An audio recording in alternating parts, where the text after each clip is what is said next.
Greetings to those of you joining us on YouTube. So glad you're tuning in. And today I have more of a title than a theme. The title is Woven Together, Meaning and Purpose. Meaning and purpose. And meaning and purpose are often used interchangeably, even though they are two distinct ideas. However, they are interconnected in crucial ways. Meaning and purpose are each one side of the same coin. So let's think about what each word means and then how they work together in terms of how we live our lives and how we engage in our recovery journey. So the simplest definitions are this.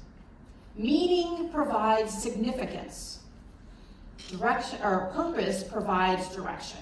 Meaning provides significance and purpose provides direction. While meaning refers to the value we find in our existence, purpose is the reason or intention behind our actions. Meaning tends to be derived from our individual beliefs, values, and experiences.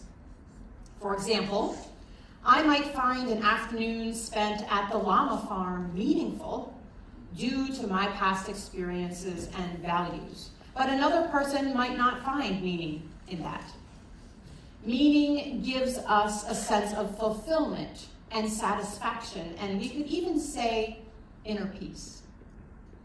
On the other hand, purpose is the driving force that motivates us to pursue specific goals or contribute to something beyond ourselves. While meaning is more subjective and individualistic, purpose is often more objective and can be shared among individuals or communities. Ultimately, both meaning and purpose are essential for a fulfilling life. Yesterday, I was reading an article in the New York Times about how having house guests for the weekend compels us to do things we normally wouldn't do on a regular Saturday. Due to the limited nature of their stay, we may usher our guests to the coolest activities near us or the latest trending restaurant. Beyond that, house guests are there to spend time with us and to see how we live our lives. So even a trip to the post office or the pharmacy can seem more interesting when including friends.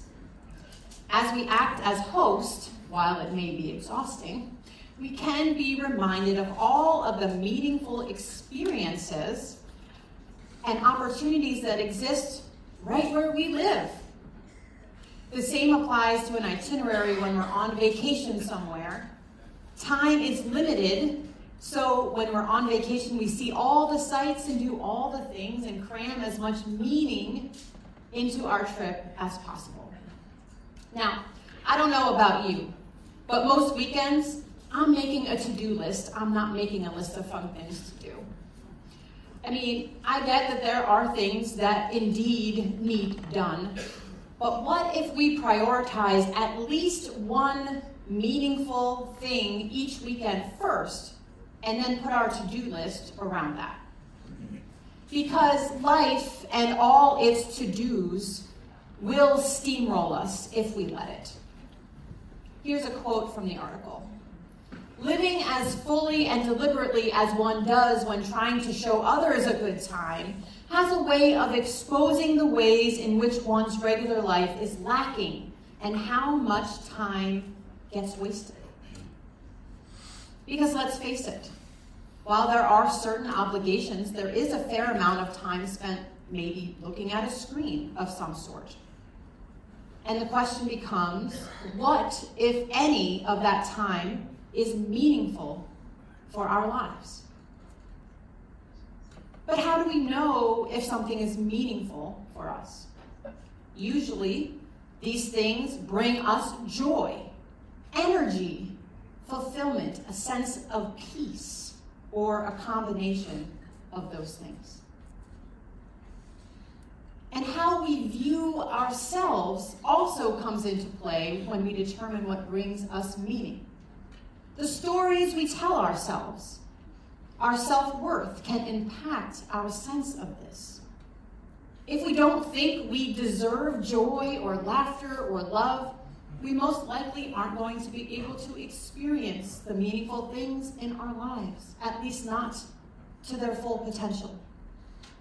How we view the world and ourselves can erect a barrier to allowing ourselves to feel joy, peace, fulfillment, and connection. When we are numbed by self-protective means or a substance or both, we have largely shut down our ability to experience meaning. We cannot selectively numb emotions.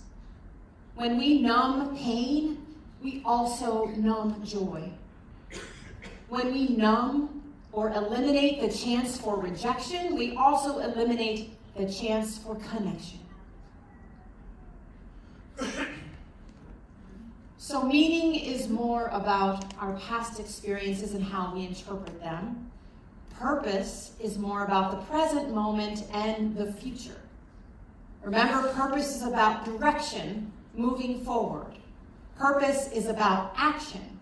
It's about what we do with the time we have and how we choose to direct our energy and efforts.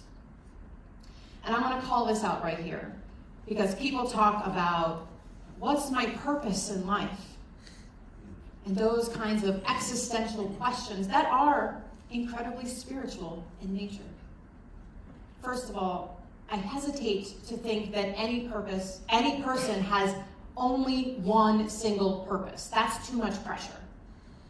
We certainly can have a calling, something we are passionate about that aligns with our values and talents. And there are lots of purposes that we get to interact with and carry out every single day. It's how we live our daily lives. What is the driving force behind what we do? That's our purpose, moving us forward. Dr. Jordan Grumet, author of The Purpose Code, shared how a difficult and universal problem, finding one's purpose, is more challenging than anyone is talking about. That's what he discovered in his seminars. So his philosophy is this, that you don't find purpose, you build it. But building purpose isn't random. You start by discovering what lights you up. He calls these purpose anchors. They are the activities, moments, experiences that ignite curiosity, joy, or energy in your life. Notice these are similar words that we assign to meaning. They're interconnected. So meaning and purpose are similar and interconnected, yet in some ways distinct. There are many ways to uncover purpose anchors. Think about the things you regret. Revisit childhood joys. Subtract what drains you. But when all else fails, use what he coins the spaghetti method. It's simple and practical. If you don't know what moves you, try a series of small experiments. In practice, this means doing things you normally wouldn't do. So say yes to people you usually decline. Take on activities that feel slightly uncomfortable and beyond your current skills. Leap into the unknown. Maybe go on a hike with a new friend, or parachute off a plane, or visit a local comic convention with your neighbor, depending on your level of comfort for that list, Because the goal isn't comfort, it's exposure. Each new experience is an opportunity to discover something that sparks interest and joy.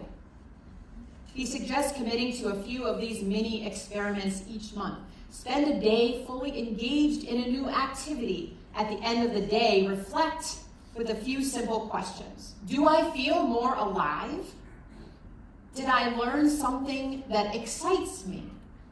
Did I connect with someone in a meaningful way? Would I enjoy doing this again tomorrow, next week, or next month? The brilliance of the spaghetti method is in lowering the stakes. Finding purpose often feels high pressure, but here there's almost nothing to lose, just a little time and curiosity. You either enjoy it or you don't. If you enjoy the activity, it could become a purpose anchor. Maybe you love that bike ride with friends. What's next? Another ride, joining a cycle club, researching new performance bikes, supporting local races. The possibilities expand organically. Because purpose isn't meant to be scarce or complicated or all or nothing. It's built around these anchors incrementally and intentionally. The real challenge isn't identifying our purpose, but mustering the courage to try it. Purpose emerges from participation, curiosity, and willingness to explore, not from waiting for a lightning bolt of clarity.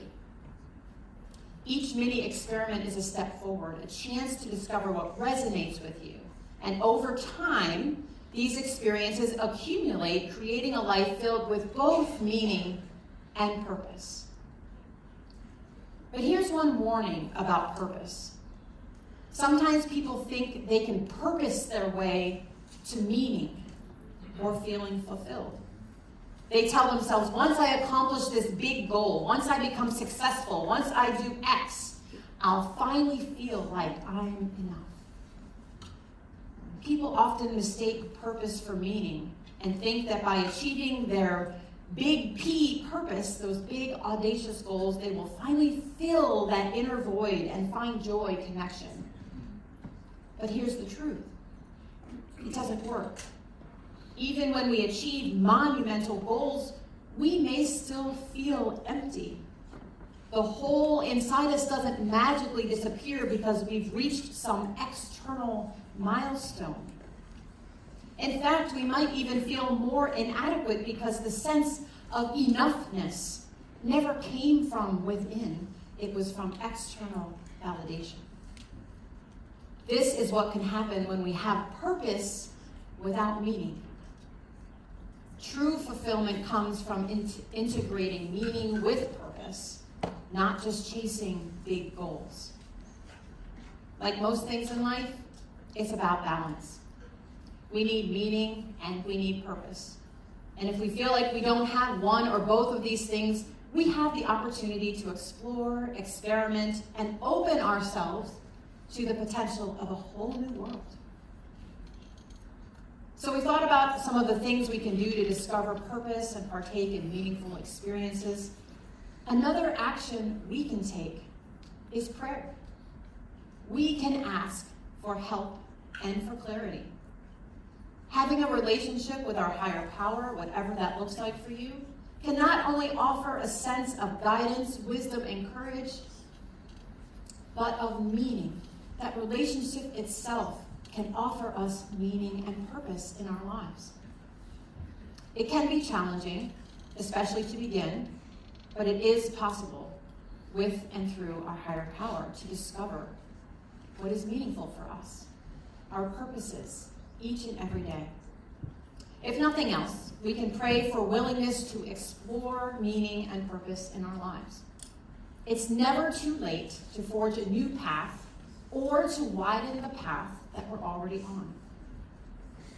So let's take some time to reflect on how much time in an average day we spend participating in meaningful activities.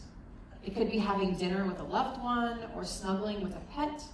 It could be training for that 5K or engaging in a hobby that brings you joy.